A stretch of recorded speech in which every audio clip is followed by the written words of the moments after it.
Duty എന്ന പോലും ചികിത്സയ്ക്ക് അവിടെ കാണില്ല. കുറെ ഹൗസ് സർജന്മാരും PGക്കാരും മാത്രമാണ് കാഷ്വാലിറ്റിക്കകത്ത് കാണുന്നത്. സീരിയസ് ആയിട്ട് ആരെങ്കിലും വന്നു കഴിഞ്ഞാൽ മരണപ്പെടുന്ന സ്ഥിതി ഇപ്പോൾ തിരുവനന്തപുരത്ത് മെഡിക്കൽ കോളേജിൽ ഉണ്ടായിട്ടുണ്ട്.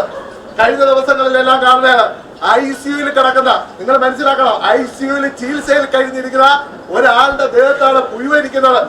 അതുപോലും വായിക്കാതെ അയാൾ അതുപോലും നോക്കാതെ എന്താണ് ആ രോഗിയുടെ അവസ്ഥ എന്ന് പോലും നോക്കാതെ വാർഡിലേക്ക് മാറ്റുകയാണ്. എന്ത് കെടുകാര്യസ്ഥരാണ് ഇവിടുത്തെ ഡോക്ടർമാര്, എന്ത് ഉത്തരവാദിത്തമാണുള്ളത്? ഇത്രയും നേരമായി അതിന്റെ അകത്ത് ഒരു അന്വേഷണം നടത്താൻ വേണ്ടി ഇവിടുത്തെ അധികാരികൾ തയ്യാറായിട്ടുണ്ടോ?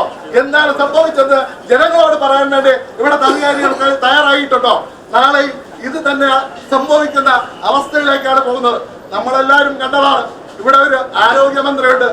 ചോദിച്ച് ആരോഗ്യ വകുപ്പ് വേണമെന്ന് പറഞ്ഞ് അടിയുണ്ടാക്കി മേടിച്ച മുരളീധരൻ. നിങ്ങൾ ഒരു കാര്യം മനസ്സിലാക്കണം, ഈ വിഷയവുമായി ബന്ധപ്പെട്ട് എന്ത് പ്രതികരണമാണ് അയാൾ നടത്തിയിട്ടുള്ളത്? ഒരു ആരോഗ്യ വകുപ്പ് മന്ത്രിയല്ലേ? ഇവിടെ ഈ കാര്യങ്ങൾ പരിശോധിക്കണ്ടേ? അതിന് ഉത്തരവാദിത്തപ്പെട്ട ആളല്ലേ? അതിന് തയ്യാറാവുന്നുണ്ടോ? ഇന്ന് DYFI വളരെ സമാധാനപൂർവ്വമാണ്. കാരണം ഇവിടുത്തെ സൂപ്രണ്ടിന്റെയും മറ്റു അധികാരികളെയും കണ്ടുകൊണ്ട് ഇവിടുത്തെ ഈ പരാതി ബോധ്യപ്പെടുത്താനാണ് ഇന്ന് DYFI വന്നത്.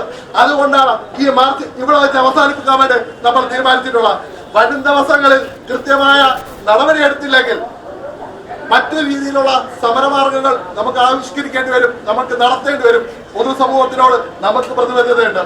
അപ്പോൾ ഇത്രയും മാത്രം പറഞ്ഞുകൊണ്ട് എന്റെ ഉത്തരവാദിത്വം സ്വാഗതം ആശംസിക്കുന്നതാണ്.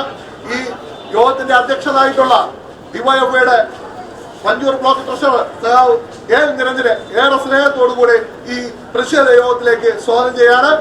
അതോടൊപ്പം തന്നെ ഈ യോഗം